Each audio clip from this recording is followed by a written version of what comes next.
Passo de imediato a palavra ao doutor Lisandro Norton Siqueira, que vai tratar de emergência climática no Rio Grande do Sul e nos trará a experiência de Mariana e Brumadinho. O doutor Lisandro é procurador do Estado de Minas Gerais e também pós-doutor pela Universidade Federal de Minas Gerais, doutor pela PUC-Rio e professor do programa de pós-graduação da Escola Superior Dom Helder. É sua palavra. Bom dia a todos e todas. Obrigado, doutora Cíntia. Gostaria, de agradecer e dizer que é uma grande honra participar de um evento organizado pela Escola Superior de Direito Municipal e agradeço o convite na pessoa da minha colega, amiga, professora Vanessa Prestes. Gostaria de cumprimentar meus colegas de mesa, né? Mais uma vez aqui, doutora Cíntia, doutor Bruno, doutora Cristiane Neri e a doutora Cristiane Bandeira, que acabei de ouvir, fazendo uma ótima exposição sobre a realidade de enfrentamento de crise pelo município. Mas eu não poderia prosseguir sem antes prestar toda a minha solidariedade ao povo gaúcho nesse momento de comoção, de tristeza e desejar muita força e serenidade nesse processo de reconstrução. E é um pouco a tônica da minha fala, é falarmos aqui sobre reconstrução, né? A doutora Cristiane Neri já até adiantou que já obrigatoriamente fazemos algumas comparações e interações, né, no enfrentamento dessas crises.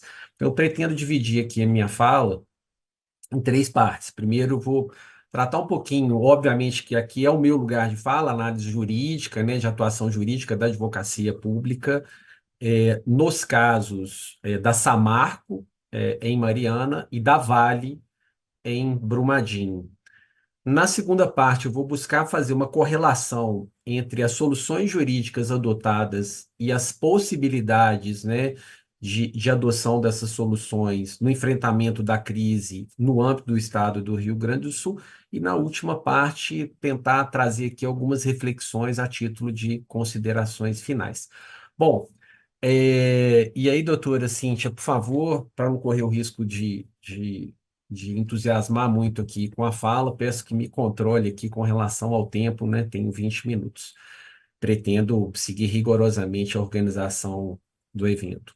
Bom, é de conhecimento de todos que no dia 5 de novembro de 2015 houve o rompimento de uma barragem de propriedade da empresa Samarco, controlada por duas outras mineradoras, BHP, uma australiana, e a Vale, duas das maiores empresas de mineração do mundo.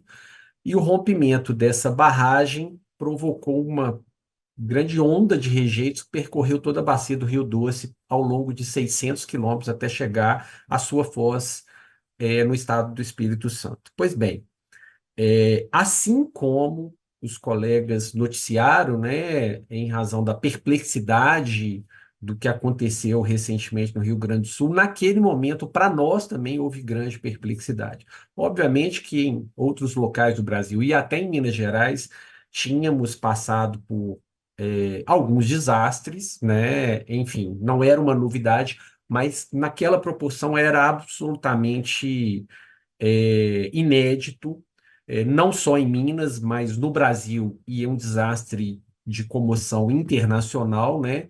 Com 19 vidas perdidas e 600 quilômetros de uma bacia hidrográfica importantíssima, afetando o território de dois estados e praticamente 50 municípios. Pois bem, nesse caso, diante do ineditismo do problema, olhando para o passado, nós da advocacia pública, nesse caso, num conjunto de advogados públicos, né, assim como testemunhei a doutora Cristiane Neri falando, todos os colegas, à medida das suas possibilidades, se voluntariando para atuar, para ajudar de alguma forma, nós procuramos encontrar uma forma de atuação que não repetisse erros do passado, né? De uma litigância apenas do ponto de vista de obtenção de respostas técnico-jurídicas, mas são, nem, sem necessariamente resolver o problema.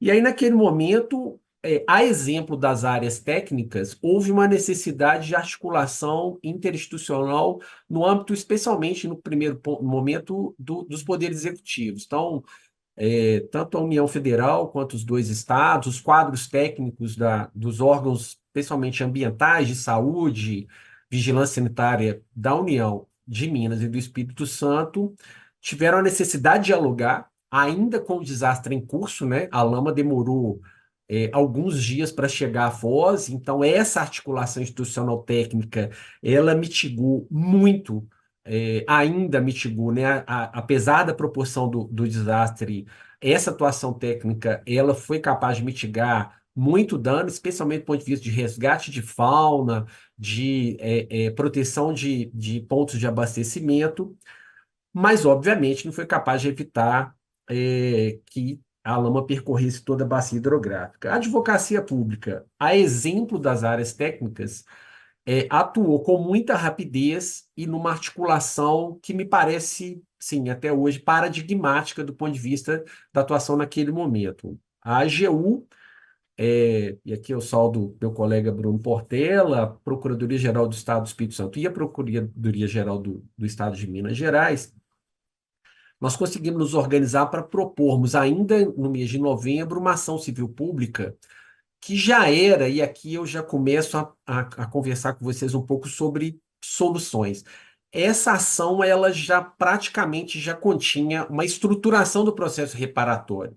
É uma ação em que se pleiteava que os réus, né, tanto a Samarco quanto suas controladoras Vale, BHP, apresentassem um plano de recuperação socioambiental e um plano de recuperação socioeconômico e, de certo modo, transmitia-se também para o responsável pelo desastre, e aqui vai também a grande diferença, né, doutora Cristiane, que a gente tinha uma pessoa jurídica responsável, mas transmitia-se para o polo passivo uma segurança de que o poder público estava falando, estava tendo ali um único discurso, era uma só voz.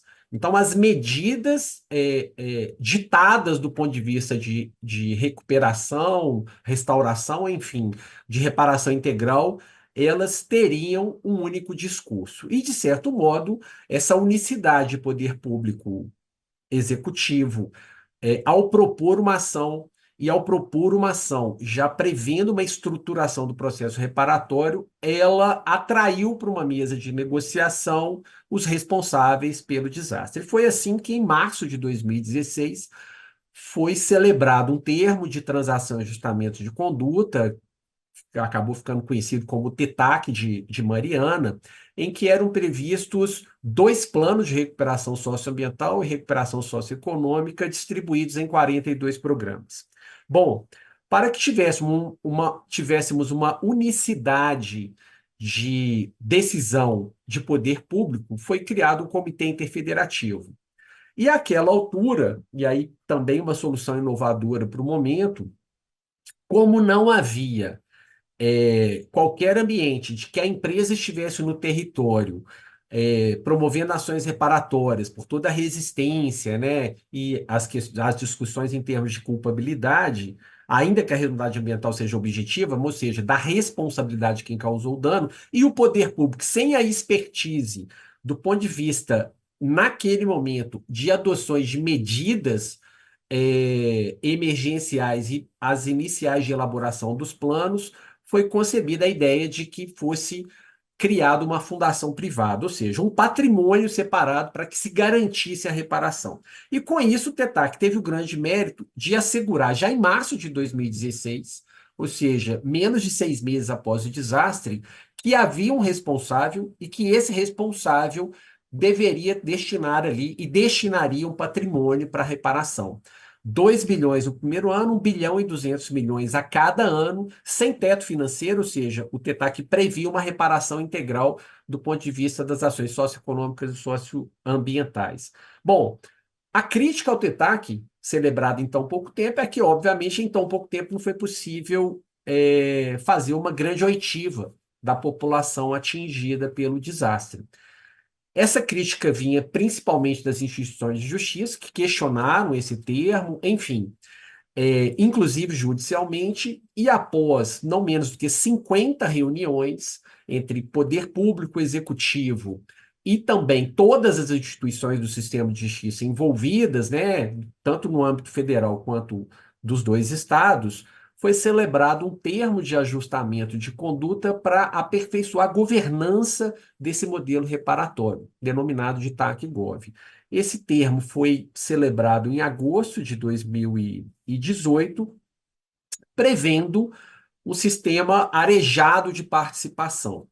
Bom, e aí falando, não quero assim, tomar meu tempo, tomar todo o meu tempo num só caso, mas esse modelo ele acabou enfrentando alguns problemas na sua execução, especialmente do ponto de vista de divergências técnicas, especialmente em relação a essa fundação criada, que acabou se tornando lenta e ineficiente na execução das medidas. A ideia era que era sendo fundação privada, ela fosse muito mais séria do que o poder público. Ela acabou se demonstrando mais lenta do que o poder público, e em razão dessas divergências, nós estamos hoje, né, amanhã de madrugada, eu embarco para Brasília, doutor Bruno, para me juntar aos seus colegas de Advocacia Geral da União, especialmente doutor Fidelis, doutor Messias, para buscarmos uma solução do ponto de vista de uma repactuação desse acordo, tentando dar mais celeridade e, de fato, uma reparação integral a toda a população da bacia hidrográfica do Rio Doce. Bom, aprendendo um pouco com as falhas, né, desse processo de atuação, apesar do mérito, né, de assegurar a responsabilização e assegurar os valores para essa reparação, no desastre de Brumadinho, em 25 de janeiro de 2019, um desastre já regional, né? A pluma de rejeito ficou contida na bacia hidrográfica Paropeba, em Minas Gerais. No mesmo dia do desastre, era uma sexta-feira, houve uma rápida atuação, doutora Cristiane, tanto da Advocacia Geral do Estado, propondo uma ação ainda na tarde daquela sexta-feira e obtendo uma liminar na noite, mas neste caso houve um grande aprendizado, porque ainda que Ministério Público e Defensoria Pública tivessem também proposto ações, obviamente, de acordo com as suas expertises, naquela noite de sexta-feira, dia 25 de janeiro, todas essas instituições, com o aprendizado de Mariana, já estavam reunidas numa grande articulação interinstitucional de poder público como um todo, ou seja, um único sistema de justiça, incluindo aí a advocacia pública estadual. No domingo, dia 27 de janeiro de 2019, obtidas liminares, na sexta-feira já havia uma liminar de determinação de bloqueio de 2 bilhões e determinação de execução pela empresa Vale de uma série de medidas emergenciais e de fornecimento de uma série de materiais para a atuação das forças públicas. Naquele mesmo domingo, diante dessa unicidade de poder público, a própria empresa já procurava esse bloco de poder público, já vislumbrando possibilidades de acordos parciais. E foi assim que, ao longo de 2019 e 2020, foram celebrados diversos acordos parciais. Eu destaco aqui um deles, em que foi estabelecido em fevereiro de 2019, menos de um mês após o desastre, o pagamento de um auxílio emergencial que alcançou mais de 100 mil pessoas, todas as pessoas do município de Brumadinho e todas as pessoas que residiam em 1 quilômetro de cada lado da calha do Rio Paropeba, até o ponto onde a pluma de rejeitos ficou contida, um reservatório de uma usina hidrelétrica. Pois bem, nesse caso, todas as despesas de poder público foram ressarcidas pela empresa também por acordos parciais, na ordem de mais de 80 milhões, inclusive ressarcindo os outros estados da federação que enviaram a Minas as forças militares dos bombeiros, todos os estados de outras regiões foram ressarcidos, e essas tratativas parciais culminaram com um grande acordo global de reparação em fevereiro de 2021, que atinge o valor da ordem de 38 bilhões. Pois bem, é importante só destacar, do ponto de vista ambiental, que dentro desses 38 bilhões há uma previsão de 5 bilhões de reais para reparação ambiental. Mas esses 5 bilhões não constituem um teto financeiro para reparação ambiental. A reparação ambiental ela é fixada sem teto, é uma obrigação de reparação da empresa, e atingindo valores superiores a 5 bilhões, eles são apenas uma estimativa, a empresa é obrigada a custear toda a reparação ambiental, socioambiental da bacia do Rio Paraopeba. Bom, esses desastres, como já adiantado pela minha colega do município de Porto Alegre, eles são diferentes. Por quê? No desastre do Rio Grande do Sul, não há uma pessoa jurídica responsável. Nós estamos diante de uma multiplicidade de causas, até internacionais, quando a gente começa a dialogar sobre mudanças climáticas, né, que fogem totalmente ao controle. Mas há causas, obviamente, próprias do município. A doutora Cristiane Bandeira alertou aqui, né, discussões institucionais, né, divergências institucionais no âmbito do Estado, no âmbito da União Federal e da própria sociedade civil, né, numa dificuldade que temos de implementar uma verdadeira educação ambiental na sociedade brasileira do século XXI. Mas o fato é que, independentemente da investigação dessas causas, e elas irão acontecer, é um momento de enfrentamento de uma grande crise, né? Uma crise que abalou o Estado, na verdade, abalou todo o Brasil, e o Estado, como um todo, né, o Estado brasileiro precisa enfrentar essa crise diante de todas as pessoas que estão ali esperando uma solução. Pois bem, nessa segunda parte, eu gostaria de compartilhar com vocês algumas correlações e um pouco do que esses desastres, tanto de Mariana quanto do Brumadinho, puderam contribuir no sentido de alguns inputs normativos. Então, assim, o primeiro momento de uma comoção como essa é uma precipitação em novas leis, novas normas, algumas são necessárias, mas aqui nós temos talvez um arcabouço jurídico que, se bem utilizado, ele já pode servir para que possamos encontrar algumas soluções do ponto de vista desse enfrentamento de crise. Bom, uma delas, a Política Nacional de Segurança de Barragens, eu tenho a plena consciência de que estou falando de um desastre diferente, né, no Rio Grande do Sul, mas a Política Nacional de Segurança de Barragens, que foi editada em 2010, ela sofreu uma série de alterações em 2020, fruto dos dois desastres que aconteceram em Minas. Eles motivaram uma atualização dessa política. E eu gostaria de destacar aqui um dos pontos que são importantíssimos do ponto de vista da transparência de informações, a participação e o controle social. Ou seja, o estímulo à participação direta e indireta no processo de reconstrução. Então, ou seja, apesar de ser uma legislação destinada à barragem, é importante que esses dispositivos possam ser olhados no processo de reconstrução no Rio Grande do Sul.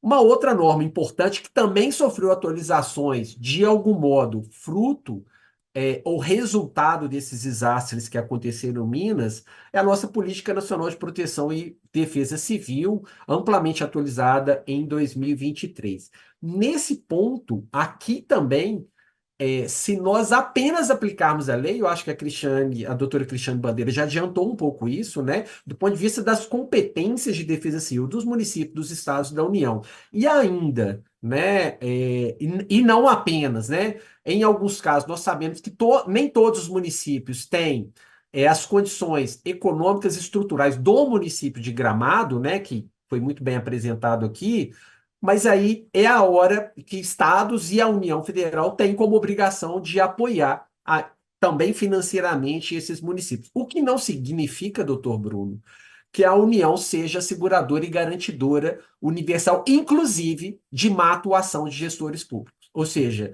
as questões não se confundem. O fato de apoiar a atuação de municípios e União Federal não significa um salvo-conduto para que não sejam implementadas no âmbito das suas atuações, né, locais e regionais, do ponto de vista da política de proteção e defesa civil. E, por fim, uma norma muito específica também para barragem, mas que pode, doutora Cristiana, orientar muito esse processo de reconstrução, é a Política Nacional de Direitos das Populações Atingidas por Barragens. E eu destacaria aqui, especialmente o artigo 3º, quando prevê que a reparação ela seja realizada por meio de reposição, indenização, compensação, reassentamentos coletivos como opção prioritária, mas não obrigatória, né? Nós temos que entender isso aí. As pessoas elas continuam tendo o livre-arbítrio de escolha, né, de qual é o processo de reconstrução.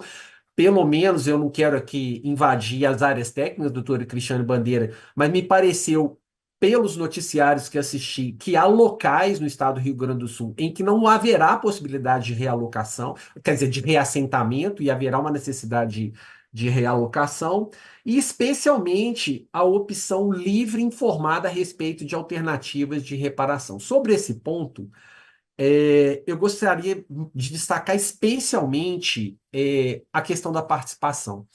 Não há dúvida que no século XXI, todos nós tenhamos uma consciência de que há uma obrigação de respeitarmos o direito à informação e participação, especialmente em termos socioambientais. Mas essa participação ela não pode abandonar a viabilidade técnica e orçamentária, de medidas de reconstrução.